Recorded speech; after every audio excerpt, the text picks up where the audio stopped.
बहुत पुरानी बात है। एक गांव में एक किसान अपनी वैश्या पत्नी के साथ रहता था, लेकिन उसकी वैश्या पत्नी गांव के अन्य पुरुषों से बहुत बातें किया करती थी, जिसके कारण उसका चरित्र बहुत ही खराब था। परंतु वह वैश्या बहुत ही चतुर थी। इसके विपरीत किसान बहुत सीधा साधा, ईमानदार तथा बहुत ही मेहनती आदमी था।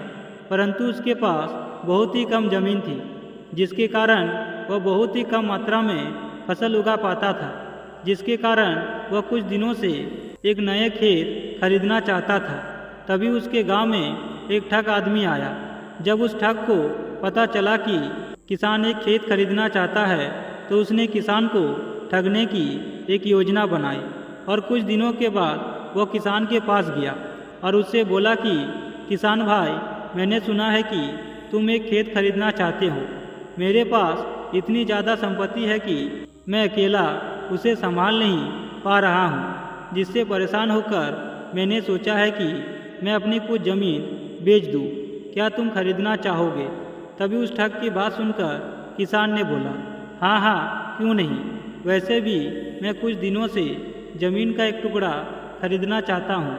अगर तुम कह रहे हो यह तो बहुत ही अच्छी बात है, लेकिन ज़मीन खरीदने से पहले मैं उसे देखना चाहता हूँ।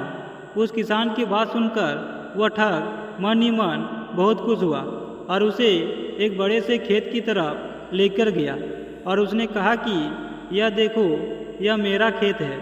इस खेत के सामने एक झोपड़ी और एक कुआं भी है, वह भी मैं बेचना चाहता हूँ। लेकिन वह कुआं इन सब से बहुत महंगा है, क्योंकि वह एक चांदी का कुआं है। उस कुएं के नीचे चांदी ही चांदी है। उस ठग की बात सुनकर किसान को बहुत आश्चर्य हुआ, लेकिन ठग जानता था कि मैं किसान को आसानी से अपने झांसे में ले सकता हूँ। इसलिए उसने पहले से ही उस कुएं के अंदर चांदी के सिक्कों से भरी बाल्टी रख दिया था। तभी वह उस किसान को लेकर उस कुएं के पास गया।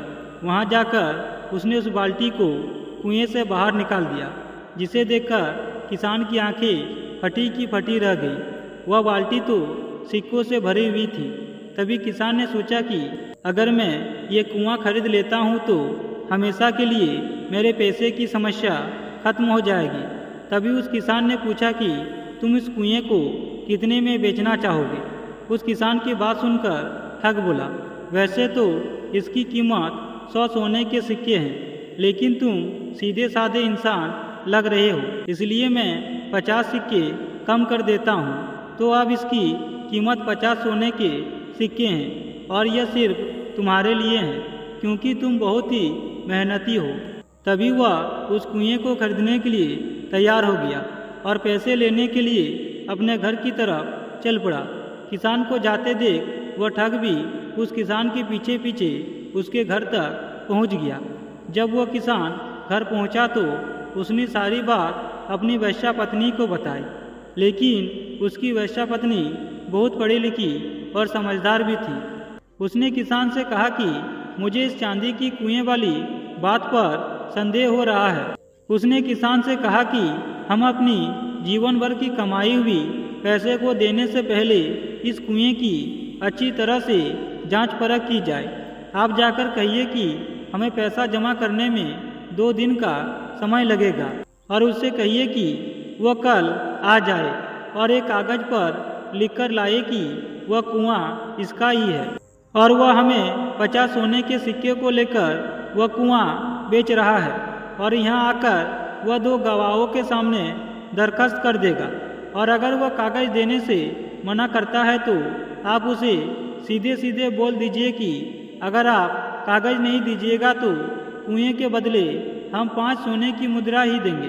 और अगर वह कागज लाने को तैयार हो जाता है, इसका मतलब उसके बात में सच्चाई है। और अगर वह 5 सोने के सिक्के में कुआं बेचने को तैयार हो जाता है तो समझ जाइए कि वह एक ठग आदमी है और वह आपको धोखा देने की कोशिश कर रहा है। उस वैश्या पत्नी की बात सुनकर किसान उस ठग को सारी बातें बताता है।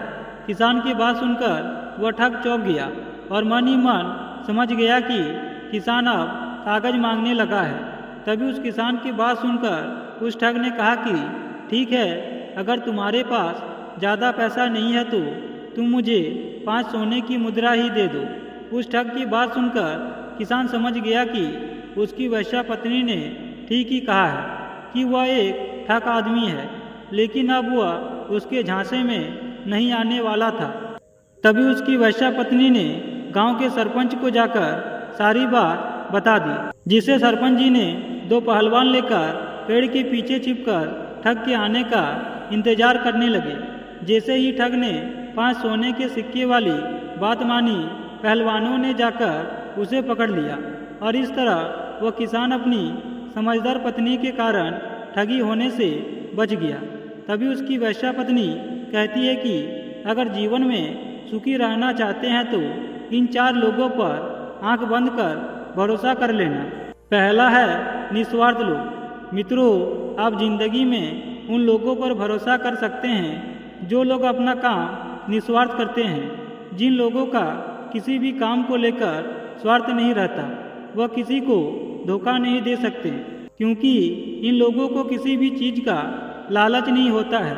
यह तो बिना अपने फायदे के सिर्फ काम करते हैं और गिने चुने लोगों को छोड़कर बहुत ही कम निस्वार्थी लोग किसी के साथ धोखा करते हैं। दूसरा है जो इंसान लालची नहीं है।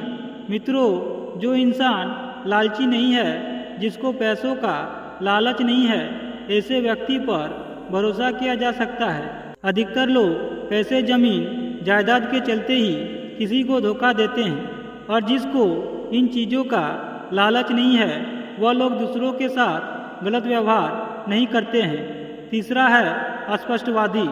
जो लोग सच्चे और अस्पष्टवादी होते हैं, वो लोग कोई भी बात घुमा फिरा कर नहीं करते हैं, इसलिए आप इन लोगों पर भरोसा कर सकते हैं और हमेशा अपनी बात स्पष्टता से कहने और सच्चाई के साथ रहने के चलते ये लोग किसी को धोखा नहीं देते हैं। चौथा है मूर्ख लोग धोखा नहीं देते। मित्रों, मूर्ख लोग आपको धोखा नहीं दे सकते। आप यह चीज़ अच्छी तरह से समझते हैं कि मूर्ख लोग अपने फायदे के बारे में नहीं सोचते, क्योंकि उनको इतना दिमाग ही नहीं रहता। ऐसे लोग किसी के साथ बुरा नहीं करते हैं।